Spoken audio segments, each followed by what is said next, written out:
3 ಹೊತ್ತೂನು tiffin ಲಂಚೆ ಮಾಡ್ಕೊಂಡಿದ್ರೆ ಒಬ್ಬ mayor ಆದವನು ಜನಗಳ ಸಮಸ್ಯೆನ ಹೇಗ್ ತೀರಿಸ್ತಾನೆ? ಅಯ್ಯೋ, ಸರಿ ಸರಿ ಕೋಪ ಮಾಡ್ಕೋಬಿಡಿ, ವಿಷಯ ಹೇಳಿ. ಈಗ ನಾವ್ ಒಂದ್ ಅಂಗಡಿಗೆ ಹೋದ್ವಿ ಅಂತ ಇಟ್ಕೊಳ್ಳಿ.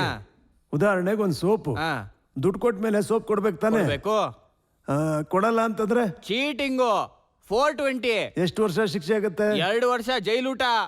ಅದೇ ತರನೇ ಕಾರ್ಪೊರೇಷನ್ಗೆ 6 ತಿಂಗಳಿಗೆ ಒಂದ್ಸಲ ನಾವು ನೀರಿನ ಟ್ಯಾಕ್ಸ್ ಕಟ್ತೀವಿ. ಇವ್ರು ನೀರ್ ಕೊಡ್ಬೇಕಾ ಬೇಡವಾ? ಕೊಡ್ಬೇಕು. ಕೊಡ್ಲಿಲ್ಲ ಅಂತಂದ್ರೆ ಅದು ಕೂಡ ದೊಡ್ಡ ಚೀಟಿಂಗ್. ಹಾಗಾದ್ರೆ ಇವ್ರನ್ನ ಏನಂತೀರಾ? ಅವರು 420ನೇ. ಏನ್ ಸರ್ ಹೇಳು, ಯಾರನ್ನ 420 ಅಂತಿದ್ದೀರಾ? ನೀನ್ ಮೇಯರ್ ತಾನೆ? ಹೌದು. ಅವ್ರು ಟ್ಯಾಕ್ಸ್ ಕಟ್ಟಿದಾರೆ ತಾನೆ? ನೀರ್ ಕೊಡ್ಬೇಕೋ ಬೇಡವೋ? ನೀನ್ ಮೇಯರ್ ಆಗಿದ ತಕ್ಷಣ ಆಡಿದ ಆಟನೇ ಆಗೋಗ್ಬಿಡ್ತಾ? ಇಲ್ಲಿ ನೋಡು, ನೀನು ಜೈಲ್ಗೆ ಹೋಗ್ಬೇಕು, ಜೈಲ್ ಊಟ ತಿನ್ಲೇಬೇಕು. ನೀನ್ ಮೇಯರ್ ಆಗಿರೋ ಕಾರಣಕ್ಕೆ ಬಿಸಿ ಬಿಸಿ ಊಟಕ್ಕೆ ತುಪ್ಪ ಹಾಕೊಡಕ್ ಹೇಳ್ತೀನಿ, ಓಕೆನಾ?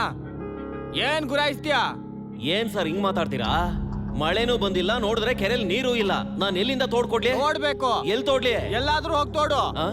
ಪಕ್ಕದ ರಾಜ್ಯದವರು ಅಲ್ಲಲ್ಲಿ ನದಿಗಳಿಗೆ ಅಣೆಕಟ್ಟು ಕಟ್ಟಿ ನೀರಿನ ವ್ಯವಸ್ಥೆ ಮಾಡ್ತಾ ಇದಾರೆ. ಆದ್ರೆ ನಮ್ಮಲ್ಲಿ ಹೆಂಗಂದ್ರೆ ಇಸ್ಕೊಂಡು ಕೆರೆ ಎಲ್ಲ ಮುಚ್ಚಾಕಿ ಫ್ಲಾಟ್ ಕಟ್ಟಕ್ ಬಿಡ್ತಾರೆ, ಲೇಔಟ್ ಮಾಡಕ್ ಬಿಡ್ತಾರೆ. ಆಗ ಜನರಿಗೆ ನೀರಲ್ಲಿ ಸಿಗುತ್ತೆ. ಸರಿಯಾದ ಪಾಯಿಂಟ್ ಹೇಳ್ತಾನೆ.